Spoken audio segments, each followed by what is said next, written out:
ठीक है।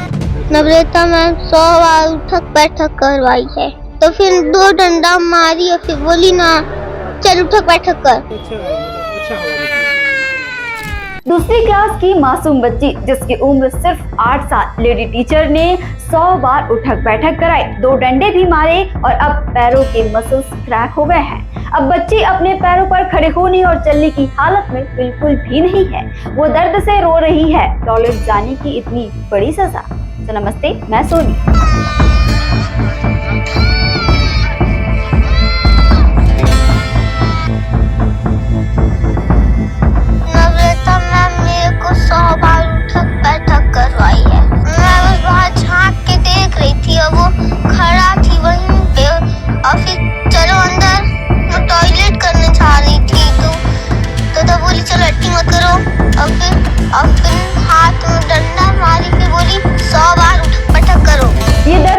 छत्तीसगढ़ के सरगुजा जिले की है। यहाँ प्रतापगढ़ स्थित DAV पब्लिक स्कूल में क्लास 2 की छात्रा समृद्धि गुप्ता को उसकी टीचर ने ऐसी सजा दी जिसे सुनकर हर किसी का दिल दहल जाएगा। समृद्धि सिर्फ टॉयलेट जा रही थी। रास्ते में उसकी टीचर नम्रता गुप्ता मोबाइल चला रही थी। उन्होंने बच्चे से पूछा, कहाँ जा रही हो? बच्ची ने मासूमियत से कहा, मैम टॉयलेट। नम्रता मैम मेरे को 100 बार उठक बैठक करवाई है। मैं बस बाहर झांक के देख रही थी और वो खड़ा थी वहीं पे, और फिर चलो अंदर, मैं टॉयलेट करने जा रही थी तो बोली चलो अट्टी मत करो, और फिर हाथ में डंडा मारी, फिर बोली 100 बार उठक बैठक करो, और डंडे को लेके ऐसे ठोक रही थी अपने हाथ में और चल रही थी ऐसे।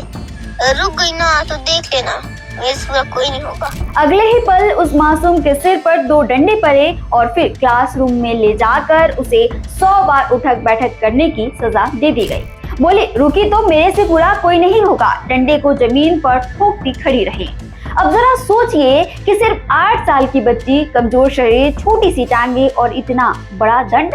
नतीजा ये हुआ कि बच्ची के पैरों के मसल्स क्रैक हो गए। हालात ये है कि अब बच्ची खड़ी तक नहीं हो पा रही है, चलने की तो दूर की बात है। समृद्धि दर्द से चीखती रोती रही। उसका इलाज फिलहाल प्राइवेट हॉस्पिटल में चल रहा है।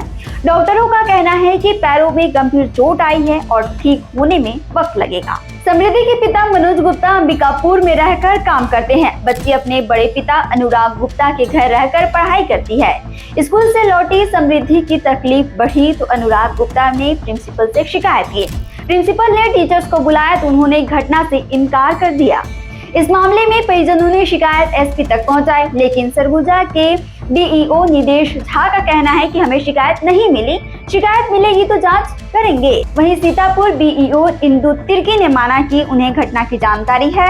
उनका कहना है कि अगले 2 दिनों में जांच होगी और अगर टीचर दोषी पाई गई तो उस पर कार्रवाई जरूर होगी। लेकिन सवाल यही है कि क्या हमें हर बार बच्चों की चीखों और दर्द को सुनने से पहले कागज पर शिकायत का इंतजार करना होगा?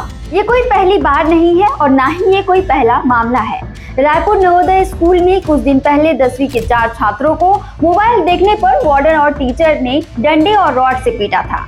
बलरामपुर जिले में 5वीं की एक छात्रा मुनिका को सिर्फ बातचीत करने पर इतना पीटा गया कि उसके घुटने में सूजन आ गई।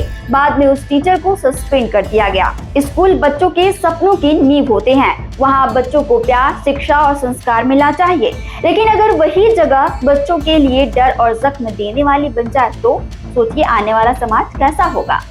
आपको क्या लगता है, ऐसी घटनाओं के लिए सिर्फ टीचर जिम्मेदार है या पूरा सिस्टम? अपनी राय कमेंट में जरूर बताएं। छत्तीसगढ़ से जुड़े और अपडेट्स के लिए आप देखते रहें वयम छत्तीसगढ़।